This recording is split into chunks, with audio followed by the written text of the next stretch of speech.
Welcome, and thank you for joining us today for this special event webinar regarding the 2019 coronavirus disease. My name is Joshua Kroll, and I am the Director of Sales and Marketing of Evexia Diagnostics, and also your host for this presentation. Our topic today is COVID-19, Immune Preparedness Against an Imminent Threat, and will be presented by Dr. Wayne Sedano, the Director of Clinical Support and Education of Evexia Diagnostics. Also, special thanks to our two contributors, Dr. Kevin Bodling, President and CEO of Evexia Diagnostics, and Dr. Will Blankenship, Chief Medical Officer of Evexia Diagnostics. Now, without further ado, Dr. Wayne Sedano. Hi, this is Dr. Sedano. Welcome to the webinar that discusses the coronavirus 19 disease and provides information about methods to support the immune system. So first and foremost, please be aware that the information about this virus is very fluid, and therefore, as new research presents, the information is most likely going to change to some degree. So I recommend visiting the CDC website from time to time to keep up with the latest information. It's extremely helpful, and you see the website on this slide. So what are these coronaviruses? Well, these viruses, they're a large group of viruses that consist of a core of genetic material that's going to be surrounded by a core of protein spikes, as you see on the slide, and that's going to give a crowned appearance. Corona means crown. And I want you to be aware that different types of coronaviruses can cause different types of symptoms, as you see on the slide. Respiratory symptoms, they can range from the common cold to pneumonia, but most people experience mild symptoms, and there can also be gastrointestinal symptoms. Now, there are some coronaviruses that can cause severe diseases, such as SARS, which stands for Severe Acute Respiratory Syndrome, and that was identified in China way back in 2003. Also, MERS, which stands for Middle East Respiratory Syndrome, and that was identified in Saudi Arabia in 2012. Now, according to the World Health Organization, in December 2019, there was a cluster of pneumonia cases in China, which was caused by a previously unknown virus, which they named the 2019 coronavirus because this was a new virus. Now, the disease can spread from those infected to family members and to healthcare staff. And most cases are in China, but as you know by now, it has spread through other parts of the world. Now, in regard to the fatality percentage, it is undetermined as of this writing. So now I want to talk about the origin of the virus. So the epicenter, like I just said, appears to be the seafood market in Wuhan, China. Now, the coronavirus circulates in a range of animals and sometimes can be transmitted to humans in what's called spillover. Now, I want to talk a little more about spillover, zoonotic spillover. So what's that? Now, that's that transmission of a pathogen from a vertebrate animal to a human, and it does present a global public health burden, but it's poorly understood phenomenon. So I want you to keep that in mind. And this type of spillover, it's going to require several factors to kind of line up, and that's going to include the ecological, the epidemiological, and behavioral determinants of the pathogen exposure, and also the within human factors that affect susceptibility to the disease. And moreover, spillover can be caused by mutations of the virus and/or increased contact between humans and animals.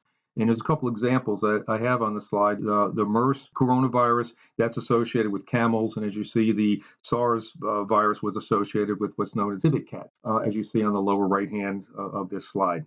In regard to the animal reserve for the Corona-19 virus, it's yet to be determined. So got to hang in there for more research. Now, this slide shows some of the big questions to keep in mind that may or may not be answered and may take a while for them to be answered. So I want to go over those step by step. So what is the velocity of the spread on the top? Will the case fatality rate increase or decrease? Again, no one knows. Is this a disease of season? In other words, a seasonal diseases. Are current antiviral drugs effective? Right now, they are not as of this writing. Are there especially vulnerable subpopulations? Yes, I'm going to be talking about that. Do simple interventions provide effective or meaningful protection? And I'll talk about that as well. But remember that most cases are in China, like I said, and they are spreading throughout the world at this particular time. Next is the transmission of this SARS-CoV-2 virus. So basically, it's yet to be determined, but they do know that droplets from infected persons via coughing or sneezing, as well as contaminated surfaces, is a vehicle for transmission. So you need to keep that in mind. Now, in regard to the at-risk population, I mean, I mentioned that, but just to put it in on one slide for you to take a good look at, remember it's healthcare professionals caring for the infected individuals, also family members, those in close contact with animals, and certainly individuals with compromised immune systems and those with chronic health conditions. Those are the ones that are more than likely to have an increased risk of getting this virus. So I want you to consider the health of the individual if there's any coexisting or chronic health conditions, as you see outlined in the slide: cardiovascular, heart disease, lung disease, kidney disease, diabetes, and so forth. These can all influence and increase the risk of the sequela of this virus. Next, I want to talk about what the CDC has outlined in regards to the current risk assessment. So I'm going to go bullet by bullet here, and because this is what they recently wrote.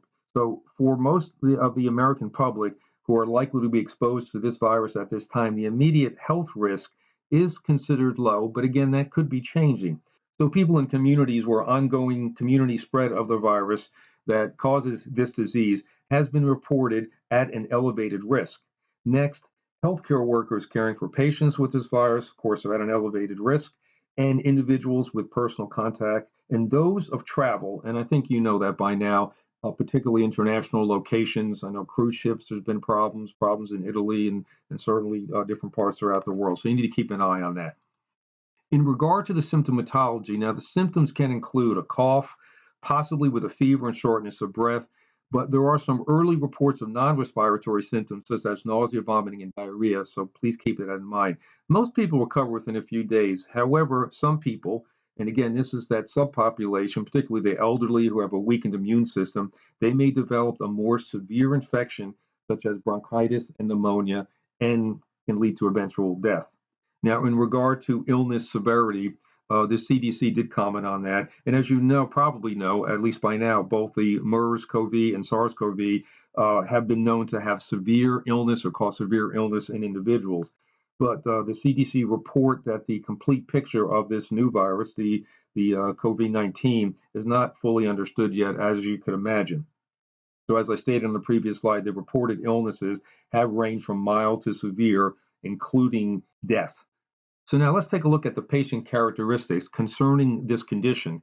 In other words, who is most likely to get this particular condition? So they have figured out through, and you see there's a Lancet report recently, February of 2020, and this comes from that data, that the average age appears to be in the middle 50s. About 50% had prior or long-standing chronic conditions such as cardiovascular disease, cerebrovascular disease, endocrine dysfunction, especially diabetes, and gastrointestinal disease. And this virus is more likely to affect older adult males with chronic comorbidities as a result of a depressed immune system. So you definitely need to keep that in mind. But at this point, I know that you're aware of the ongoing investigation, and this is a rapidly evolving situation, and the information will be updated as it becomes available. So you got to hang in there and do your research on this and searched in that, particularly the CDC. So in regard to diagnostics, I have them outlined on the slide for you here. PCR testing, that stands for polymerase chain reaction. What that will do is give a genetic fingerprint of the virus. And luckily, as of I believe it was about a week ago, there is lab testing available for this virus. It's now available. This is the LabCorp test that is listed on this slide, certainly available through Evexia. It's the 2019 novel coronavirus, and the procedure is what's known as NAA, and that stands for nucleic acid amplification. The test number is on here. The specimen that you need to acquire, it's a nasopharyngeal swab. Now you need to do that in office. You don't go to the lab to have this done, so keep that in mind. And then the swab is put in what's known as a universal transmedia, and then that gets sent to the lab. The turnaround time is about 3 to 4 days. Now I want to talk for a moment about some of the findings of basic lab testings on individuals that were infected that can give you a clue. Now again, this is basic, looking at the CBC, with DIF, and also looking at the comprehensive metabolic panel. So what did they find? Well, I have it listed here on the slide. The main thing, the main analytes on these lab tests were abnormal liver enzymes. They were elevated. No surprise there. There was a high neutrophil count and a low lymphocyte count on the DIF. In most cases, had elevated C-reactive protein. So that is like the picture on the basic lab test for you to take a look at. Now, this is a quote, a recent quote, by the way, from the Center for Disease Control, the Morbidity and Mortality Weekly Report. So I'm just going to go ahead and just read that out to you. The CDC is developing a serological test to assist with surveillance for the SARS-CoV-2 circulating in U.S. population. The test detects antibodies, in other words, immunoglobulins, IgG, IgA, and IgM, indicating that there is virus exposure or past infection. And the CDC, in addition, their laboratories are also developing assays to detect the SARS-CoV-2 viral RNA and antigens in tissue specimens. So there's a lot going on. Like I said, this is an evolving and a very, very fluid topic. With regard to specific treatment, I think you know by now that there are no specific pharmaceuticals that appear to be effective. Supportive care is needed. Vaccines are in the developmental stage. And recently, 2 articles in Lancet Infectious Disease, just want to review those. They say to date, no specific treatment has been proven to be effective against the SARS-CoV-2 infection. And on the bottom, convalescent plasma and immunoglobulins have been used as a last resort to improve the survival rate of patients with SARS whose condition continued to deteriorate despite treatment with pulsed methylprednisolone. So the essence of this article is immunoglobulin therapy. In other words, immunoglobulins taken from individuals that have had the disease and putting them into those that are deteriorating pretty rapidly and see if that will help. So again, this is a fluid situation. So preventive measures. What can we do? What can we tell our patients? What can we tell our clients on what to do? And I have them listed here on the slide. Standard hygiene practices, covering your mouth and nose. Use a medical mask certainly can be helpful. Flexed elbow, you want to avoid contact with infected individuals. Hand washing, and more hand washing. Alcohol-based scrubs, extremely helpful. Clean surfaces. A lot of those Lysol and other things, other those wipes, which I like to use, work extremely well. You want to cook your food thoroughly, and you certainly want to seek medical care early, especially if you've been traveling and have those travel records with you, so the healthcare professionals can keep track of what's going on with the spread of this virus. Extremely important. Now, I want to talk about contributing factors to immune system dysfunction, and there are a lot, which is going to leave individuals vulnerable not only to this virus, but other infections and viruses if the immune system is not working properly. The troops are not up for the battle to handle pathogens and other things that can get into the system. Therefore, you become more susceptible. I've outlined many conditions that you might want to review with your patient or think about. Are there any nutritional deficiencies? If pharmaceuticals, drugs, and antibiotic overuse can certainly cause immune system dysfunction. If there's gastrointestinal dysbiosis, environmental toxin exposure, particularly heavy metals and pesticides, herbicides, food sensitivities, food allergies, and food intolerance can certainly lower the immune system. Liver dysfunction, chronic systemic infections, think of lupus, autoimmune disease, other condition. Elevated stress levels, including physical and emotional components of that elevated stress, can need to be addressed. A lack of exercise. Exercise can certainly improve immune response. Oxidative stress, the tissue's DNA damage, you can think of it that way, and certainly hormonal imbalances, particularly cortisol and insulin imbalances can certainly lower the immune system. These are things to think about when assessing your patient or trying to increase their immune response and help support the immune system.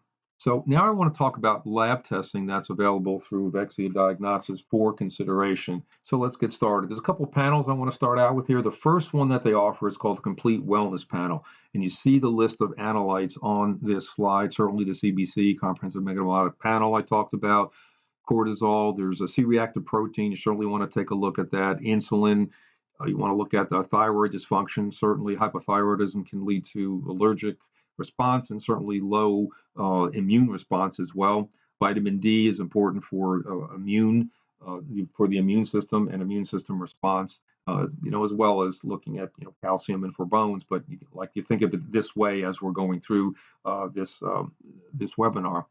Now, when I look at the panel, what I've done is dissect out particular profiles and analytes related to immune system assessment.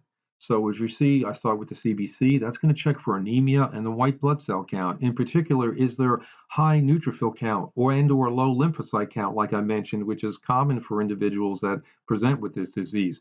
The comprehensive metabolic panel assessing for liver function. Are there elevated liver enzymes? C-reactive protein, inflammation. Like I said earlier, that is very common with individuals that are susceptible to this disease. Vitamin D levels, as you probably know, low vitamin D is associated with immune system dysfunction. It's going to check for kidney dysfunction. It's going to check for thyroid function and GGT, gamma glutamyl transferase. That's a great enzyme to take a look at because it's involved in gallbladder, liver assessment, oxidative stress, and certainly environmental toxin burden.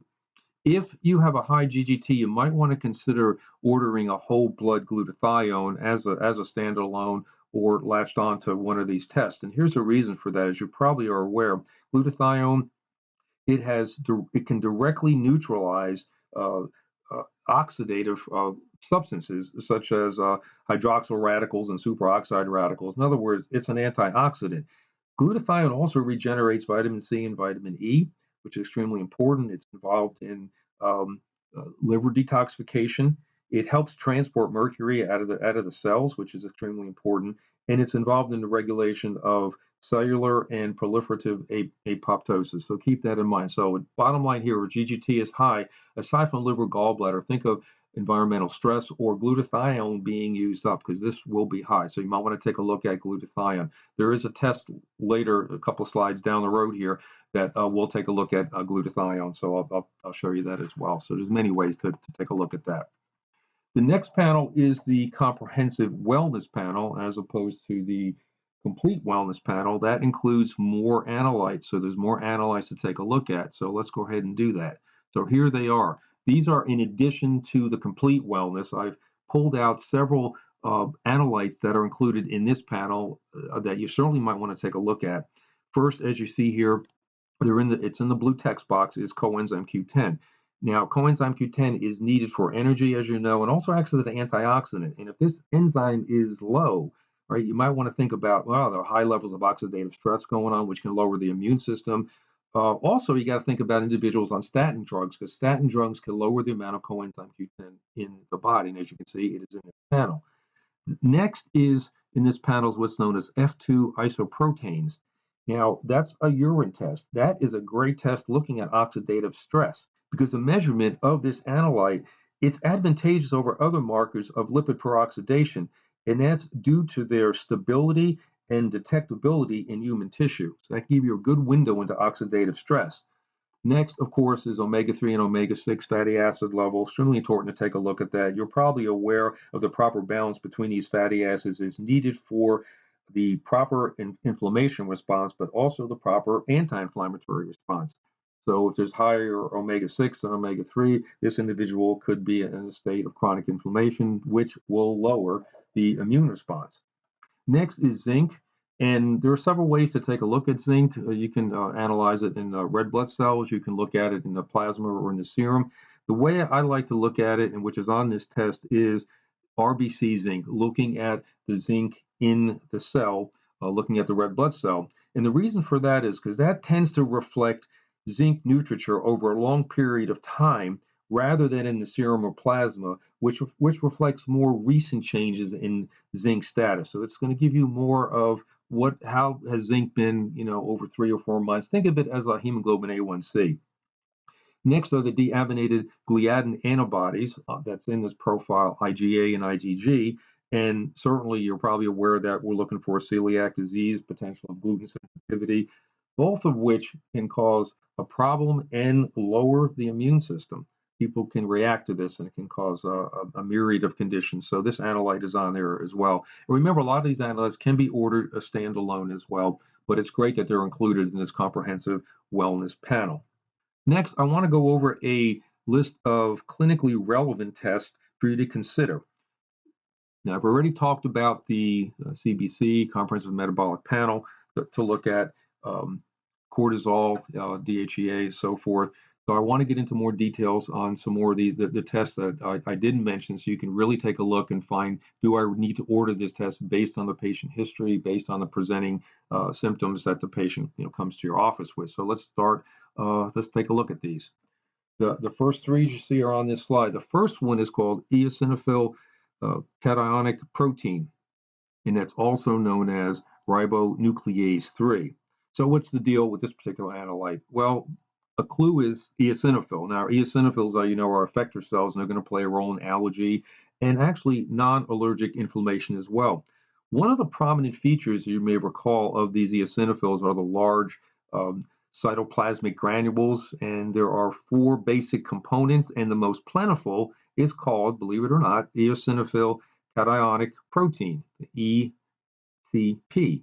And the deal is that when they've studied that, this particular protein plays a major role in regulating mucosal and immune cells and may directly fight against parasitic uh, infection, bacterial infection, and of course, viral infections. So that's one analyte you definitely want to give consideration to. Next is the influenza A and B antibodies quantitative. And as you probably guessed, that this is going to detect antibodies to influenza A and B. And that's valuable for epidemiological uh, uh, study, but also for planning therapy. Any of these individuals have coexisting viruses, if they're debilitated, more susceptible to the coronavirus. So I think you got the message there.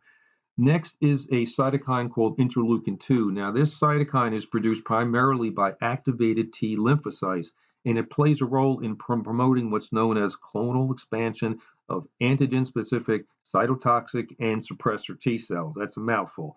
Bottom line here is that this cytokine has been shown to mediate multiple immune responses of a variety of cell types.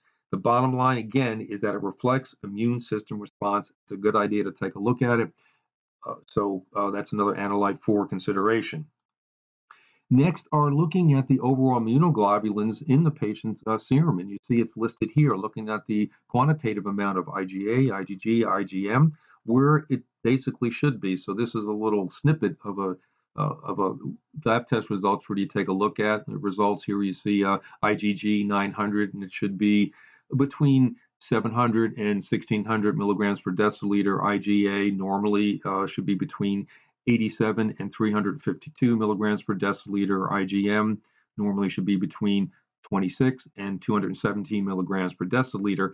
So if these are off when you get the test results back for your individual, if you decide to order this test, you can say, you know what, their immune system is not up for the challenge because we should have a certain level of immunoglobulins in our system, ready, the troops ready to latch on to things that are, are not so good, that can cause illness. Next one is called mannose binding lectin. So what is that? So this analyte is produced in the liver and it's secreted into the blood. And what it does, it plays an important role in innate immune system response against invading organisms, microorganisms, viruses, bacteria, fungus, and protozoa. So that's a great analyte to take a look at that as well. Now, determining that concentration can be helpful for suspected immune deficiency or deficient cases in immunosuppressed individuals. So you might want to take a look at that one as well.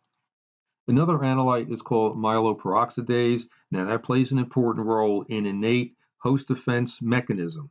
So this analyte, like it says on the slide, it's a hemoprotein, and it is present in leukocytes and has potent antimicrobial activities against a broad range of invading parasites and also pathogens. So you can use that as a biomarker.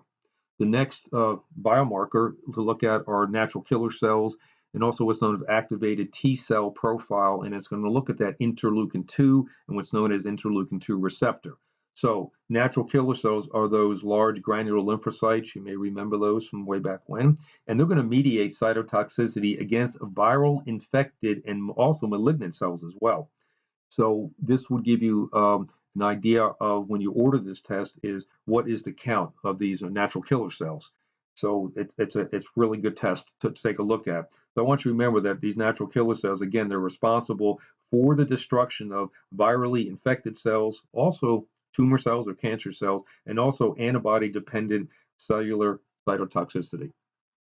Great test to take a look at. So the next analyte you see here is called Neopterin. Now, what is this stuff here? So this is a compound. It's produced by macrophages, and it serves as a marker for cellular immune system activity. And this is kind of a neat one because measurable levels of this particular analyte have been detected in both the serum and also the urine in patients suffering from a variety of malignancies as well as viral infections, and that's what we're talking about. The next individual test, and it's really not an individual test, it is the respiratory pathogen profile comprehensive. It uses PCR testing, polymerase chain reaction, and this test provides simultaneous qualitative detection and identification of multiple respiratory viral and bacterial nucleic acids in that nasopharyngeal swab that's obtained. In other words, it's looking for respiratory tract infections overall via PCR testing. The next analyte is a cytokine you may be familiar with, tumor necrosis factor alpha or TNF alpha. And this cytokine is going to be elevated in the serum and plasma in cases of various infectious diseases, also sepsis and autoimmune diseases. So another great one to take a look at. Next is looking at vitamin A. Now, vitamin A and its metabolites are going to play a critical role in both the innate and adaptive immunity. You should be aware of that by now, hopefully. So subclinical vitamin A deficiencies can cause an increased risk of defection based on that because it's needed. Vitamin A is needed for, again, innate and adaptive immunity. So I want you to remember that the body must require vitamin A from the diet or supplementation to sustain all of those processes as aside from the immune function. Remember, vitamin A is needed for vision, it's needed for tissue differentiation, for reproduction, embryonic development, and also maintaining healthy skin and barrier functions. So vitamin A is aside from the immune system, what we're talking about here is needed for a whole bunch of other physiological processes in the body. Next is vitamin C, and I guess everyone knows vitamin C is highly effective. It's a highly effective antioxidant, and it's going to protect the body against oxidative species. Now, remember, the immune cells are going to generate oxidative species to go ahead and kill those pathogens. And vitamin C has also been shown to stimulate the production and function of white blood cells. So it's a dual effect here. It's going to be an antioxidant, but also a stimulant to get the production and function of the white blood cells, up and running. So a great supplement to take a look at in the literature of your patient. Now, the one underneath that is called vitamin C with dilution, in which results are expected to be relatively high due to the high dose vitamin C. So that's the one that somebody is on, high dose vitamin C. An example would be cancer therapy. So here's another look at that, just as a reminder. Look at the sample report of LabCorp, again, which is available at Evexia. This is the 2019 novel coronavirus, and it is determined by what's known as nucleic acid amplification, NAA. And just as a reminder, the specimen is the nasopharyngeal swab in a viral transport media. You have to obtain that. You don't do that at the lab. Like it says, turnaround time is about 3 to 4 days, and that's going to detect this new virus, the SARS-CoV-2. That's going to help with that diagnosis. And here's a reminder, just to bring that point across again, that individuals seeking testing for this virus should not visit LabCorp locations who request that the test must be ordered by a physician or authorized healthcare provider. Again, LabCorp does not currently collect the specimen. Your healthcare provider needs to do that. And then here's a look at the tests, by the way, the sample test results. So now I want to move over into some specialty tests that you might want to consider. Again, this is in an effort to take a look at the immune system response from many different angles. So keep that in mind as we go through a lot of these tests, and it's certainly up to you to choose what's the most appropriate test or profile for your patient. This is just wonderfully laid out for you, and to get an idea of which one may I want to do to this individual based on their history. So here goes. The first one I want to talk about that is offered by Evexia is the Genova diagnostic. It's called the immunogenomic profile, and as you can see, the analytes that are listed all the way on the right part of this slide. Tumor necrosis factor alpha is listed there as well as the interleukins that you see there. So this test is going to evaluate genetic variations in genes that modulate immune and the inflammatory activity. That's really the power of this test. So let's take a look at the sample report.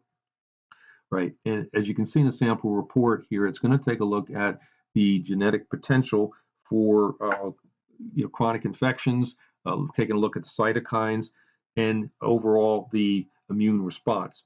But it's important to understand that when they look at these SNPs, single nucleotide polymorphisms, they indicate risk, but not certainty. So I want you to keep that in mind looking at this test. Again, it's a wonderful test. The next profile to consider was what's known as the ION profile. Now, what that stands for is individual optimal nutrition. This profile is going to measure over 125 key nutrient biomarkers that can identify suboptimal nutrition. So if there's suboptimal nutrition, the immune system is not going to be working properly. The immune system needs a whole bunch of things. It certainly needs vitamins, minerals. It needs the correct amount of protein to be up and running and working properly. And doing this test, by the way, if there's a whole bunch of suboptimal nutrition, I want you to think that it can be caused, and it can be the root cause of complex chronic conditions that are just not getting well because the patient is debilitated to a certain extent via nutritional deficiencies. So, and the list of analytes, as you see here, it looks at amino acids, nutrients, toxic elements, looks at coenzyme Q10, vitamin markers, DNA, oxidative stress markers, vitamin D, fatty acids, and organic acids. Some of the indications, as you see, are listed on the slide here that you may want to order this test: mood disorders, depression, anxiety, fatigue, digestive complaints, chronic pain, inflammatory conditions, musculoskeletal migraines, cardiovascular disease, weight issues. But it can also be ordered for general health and optimal fitness. So that's something to be considered as well.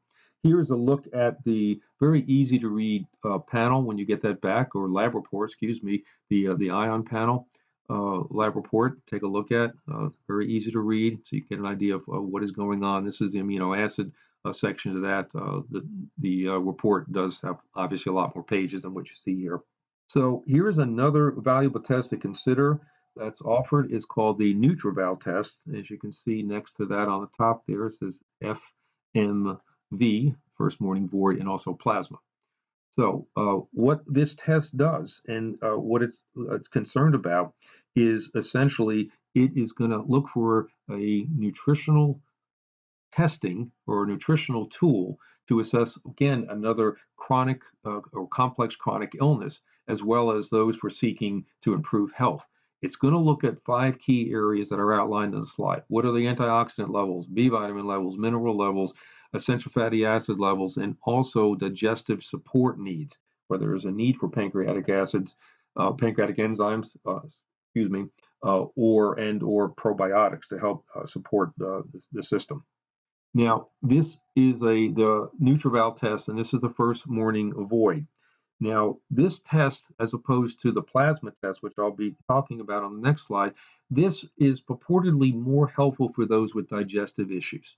So that's really the main thing if you're looking at, well, should I get the NutrEval first morning void test or the plasma test? If there's more digestive issues with the individuals, it looks like there's going to be a lot more information with the first morning void as opposed to the NutrEval plasma test, which is more helpful for looking at if there are mood disorders, neurotransmitter imbalances. The difference between the two is that these two tests is that the plasma is looking at plasma amino acids, the first morning void is looking at urinary amino acids. So that's the difference between those two. Here's a sample report, really, really easy to take a look at. Great gate report because it's going to give you the results right on the page, what's normal, borderline, and what's with a high need for. In this case, you see alpha lipoic acid has a high need for. These are the borderline. It gives you a suggested supplement schedule and also goes over analyte by analyte on this, meaning is it high, low, is there a high need, and is it normal? So it's extremely helpful and very educational to your patient as well using this test. Now, this is another kind of a offshoot of the NutrEval test, and this is called the one FMV test, optimal nutritional evaluation. The difference between this and the other test is that this does not, you don't need a blood draw for this. This is strictly a urine test that is going to look at very similar analytes, except you're not going to get a readout on the essential fatty acids. But once again, great test. It is effective for patients experiencing mood disorders, fatigue, digestive complaints you see on the slide, weight issues, dietary, general health. it can help you target nutrition for the individuals. So if you just need to do a urine test, that this is the one. Again, what you don't have on here is looking at the essential fatty acids, but you can get wonderful information over the one test, the optimal nutritional evaluation. I think it's a great test. And here's a sample of that test, very similar to the NutriVal test as well. Next, another test to consider, and that's going to be based on the patient history and presenting symptoms, like I said, is this what's known as the oxidative stress analysis 2.0 blood test. And yes, it is a blood test. Now, it's going to take a look at oxidative stress and used to assess that equilibrium between oxidative damage and antioxidant reserve. There are many conditions that this is very, very helpful for. Right off the bat, I mean, I hone in on neurodegenerative diseases because there's definitely oxidative stress related with that, but a host of other conditions that you see on the slide: rheumatoid arthritis, cancer, macular degeneration, diabetes, atherosclerosis, chronic fatigue syndrome, and just a whole bunch of conditions that you really want to take out this oxidative damage. We want to look at that as opposed to, do we have an antioxidant reserve? And you can treat from that point or prescribe from that point. So this shows a copy of what you'll get back after the blood draw. It's going to look at, I know this says protective here, but I like to consider this like reserve. What is the reserve of glutathione? As you see here, it looks like glutathione. It looks at cysteine, sulfate, the cysteine sulfate ratio. It'll take a look at those ratios and indicate, is everything low, higher, and green's like in the center, everything is good. Next, it's going to look at the functionality of protective enzymes. It's going to look at glutathione peroxidase. It's going to look at the level of superoxide dismutase, because these enzymes are extremely important as it relates to antioxidant reserve and squelching the oxidative radicals and oxidative damage. And finally, it's going to take a look at the tissue damage, and that's looking at the level of lipid peroxides. As you can see here, this individual is very high on lipid peroxides, meaning that they're susceptible to quite a bit of damage, including DNA damage. So it's a good test to take a look at. And what you would do with this is assess their literature with regard to antioxidants, change the diet, prescribe accordingly. And as you can read on the slide, that this test is effective for chronic pain and inflammatory conditions, cardiovascular conditions, aging, and neurodegenerative conditions, disorders. And finally, the last test that I want to share with you is known as a SpectraCell test, also known as the micronutrient test. Now, the thing about this test is that this test looks at the lymphocytes. Right? Lymphocytes hang around in the body for about 3 to 6 months. So it's actually looking at the vitamins, the minerals, amino acids, fatty acids, antioxidants, carbohydrate, metabolites, metabolism, and all of that in that cell, because the cell's been hanging around for a while. And it says, okay, what do we have here? Looking at the lymphocyte. So I look at it as dissecting that lymphocyte, because it should have a certain amount of all of these nutrients in it. And if it does not, it can be that the individual is deficient and is. And this is a really wonderful test to take a look at, because you're getting a look at what's going on inside the cell, not just looking at plasma levels and urinary levels of metabolites and so forth.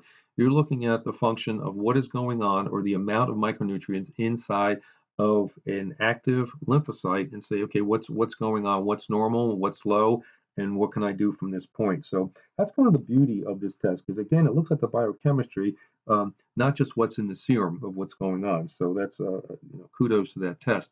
What you'll get back if you order this test solely is the results at a glance. It'll take a look at chromium, glucose, insulin, glutathione, again, a thing called an immunodex, which I'll be talking about. We'll look at vitamins and minerals and things that are borderline as well. It's a very, very complete report for you to take a look at.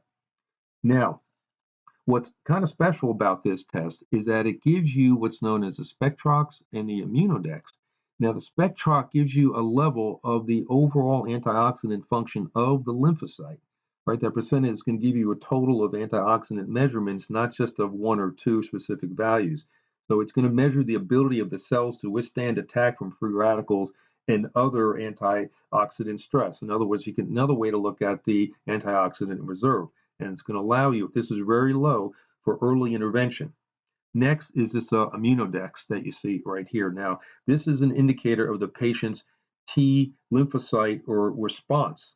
Are they going to have a good response? If it's low, their immune system may not be responding properly. In other words, if this starts getting down into this gray area here, this patient certainly is borderline right here, or that this results as borderline, indicating that there is a need for more investigation. Essentially, the immune index is an indication of how well a person's T lymphocytes are functioning by measuring their growth response. That's what they do, and that's something done at the lab without getting too technical on this, because they're looking for what's known as a mitogenic stimulation response to these cells. Are these cells able to respond properly? So, they put them in a petri dish and do their magic on it and get an idea: are the immune cells functioning properly? Are they up for the challenge? So that's the beauty of that particular test. Thank you, Dr. Sedano, for that important information. Now, before we move on to review some options available for supplementation support, it is imperative to note that currently there are no pharmaceutical or natural medicines approved by the FDA to specifically treat COVID-19. Immune Essentials Plus is a comprehensive, synergistic formula that combines herbs, mushroom extracts, and other natural compounds to help the body maintain a normal immune system response. This immune support formula is extremely safe and effective, is suitable for both acute and chronic applications, and is also appropriate for all age groups. As you can see here, some of the significant botanicals included in this formula are echinacea, astragalus, elderberry, and green tea, all of which are standardized to a very high level of its key active component. Also, Immune Essentials Plus includes an impressive combination of the immune supportive mushrooms cordyceps, shiitake, maitake, and reishi. Silver Max is a formula composed of pure silver complexed with purified water. This incredibly powerful, non-toxic form of silver has broad spectrum effects and supports the immune system. It also helps the body maintain a healthy barrier against the intrusion of unwanted organisms. Unlike prescription antibiotics, however, Silvermax targets specific organisms while sparing the body's beneficial bacteria. Additionally, it does not interfere with antibiotics and may even help them to work more effectively. As you can see here, this is a very simple formula, and there are no known side effects or contraindications, which is excellent because that means it is safe for all individuals. Plus, the silver in this product will not build up in the body and can be safely used long term. S-acetylglutathione complete is important because glutathione is needed for proper mitochondrial function and therefore energy production. Glutathione also protects against DNA damage, helps bind to heavy metals, is involved in the removal of toxins, and enhances the function of the immune system. As you can see, this straightforward formula contains N-acetylcysteine, S-acetylglutathione, and vitamin B6. The acetyl group protects against glutathione breakdown in the gastrointestinal tract, which is vital because of the role that glutathione plays as a potent antioxidant which protects against free radical damage to the cells. C plus flavonoids is a combination of vitamin C and plant bioflavonoids, which increase the strength and regulate the permeability of the capillaries and work together with vitamin C. Vitamin C is needed for immune system support, bone maintenance, collagen formation, and acts as an antioxidant. As you can see, this formula includes vitamin C along with quercetin, hesperidin, and rutin. Multicomplex Plus is a special formula which provides maximal absorption and bioavailability while also reducing the possibility of causing loose stools or other gastrointestinal discomforts. As you can see here, this highly absorbable formula is a full-spectrum multivitamin that also contains chelated minerals and is iron and copper-free. Max Antiox Complete is a comprehensive antioxidant formula that combines some of nature's most powerful herbs and spices. As you can see here, there is a robust list including vitamin A, curcumin, garlic, ginkgo, acerola extract, grapeseed extract, resveratrol, sage, rosemary, clove, and lycopene, just to name a few. Zinc Max is of interest because zinc is needed for the proper function of all cells in the body and is vital for a properly functioning immune system. Surprisingly, zinc is one of several nutrients that is not naturally produced or stored in the body, and as a result, requires regular supplementation. More importantly, zinc supplementation has been shown to significantly reduce the risk of infections and promote an appropriate immune response in older adults. As you can see, Zinc Max provides 30 milligrams of chelated zinc in each capsule, along with B2, B6, molybdenum, taurine, and malic acid. Essential Protein Beef Plus is significant because protein enhances and improves the function of the immune system, since the immune system is heavily dependent on protein to manufacture both white blood cells and antibodies. As a result, an individual's protein status becomes an area of concern when faced with immune challenges. As you can see, this is a high biological value protein supplement, which is important because many people, especially vegans, females, and those dealing with protein malabsorption, may be challenged by a new immune threat. Also, Essential Protein Beef Plus is ultra-filtered beef protein delivered in the form of peptides that allows for easier absorption. Monolaurin has demonstrated antibacterial, antiviral, and antimicrobial properties. Studies have also shown that monolauric acid can disintegrate the protective viral envelope, thereby preventing it from attaching and entering host cells and ultimately kill the virus. MLA can also help the immune system recognize a pathogen by increasing immunogenicity, creating an additional antigenic epitope that can be recognized by T helper cells. This dramatically improves the immune response time and allows for a quicker resolution of infection. Before we conclude today's presentation, I want to briefly review how to order testing for your patients through Evexia Diagnostics. Step 1. Simply log into your Evexia Diagnostics account and click on Evexia link Lab Orders. Step 2. Find your patient or add a new patient. Step 3. Click Add New Order to gain access to the test menu and order the desired panel. And finally, Step 4. Review and confirm your order once it has been added to your cart and simply place the order.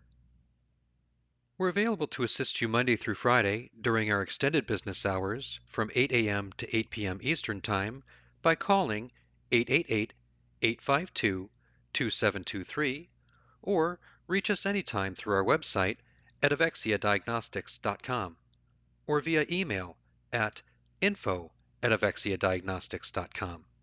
We look forward to hearing from you soon. Thank you again for joining us for this special webinar presentation. Until next time, we wish you all the best on your pathway to wellness.